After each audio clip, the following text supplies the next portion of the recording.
তারা হয়তো এই হাদিস জানে না, আল্লাহ পাক ওদের কানের মধ্যে আমার এই হাদিসটা যেন পৌঁছে দেন, আমিন। নবী সাল্লাল্লাহু আলাইহি ওয়াসাল্লাম বলেছেন, আমি মেরাজের রাতে যখন গিয়েছি তখন এক শ্রেণীর মানুষকে দেখেছি, ওদেরকে শাস্তি দেয়া হচ্ছে। কি শাস্তি? জাহান্নামীদের রক্ত এবং পুজ ওদেরকে খেতে দেয়া হচ্ছে। জিবরাইল আলাইহিস সালামকে জিজ্ঞাসা করা হলো যে এরা কারা? তিনি বললেন, এরা আপনার উম্মতের সেই সব ব্যক্তি যারা মাদকদ্রব্য সেবন করত।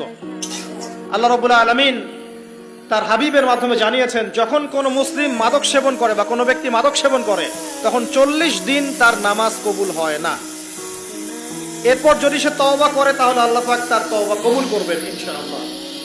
যদি সে আবারও মাদক খায় তওবা করার পর, আবার 40 দিন তার নামাজ কবুল হবে না। যদি সে আবার তওবা করে আল্লাহ পাক আবার তাকে মাফ করে দিবেন। যদি সে আবারও মাদক খায় আবার 40 দিন তার নামাজ কবুল হবে না। তারপর যদি আবার তওবা করে আবার আল্লাহ তাকে মাফ করে দিবেন। এরপরেও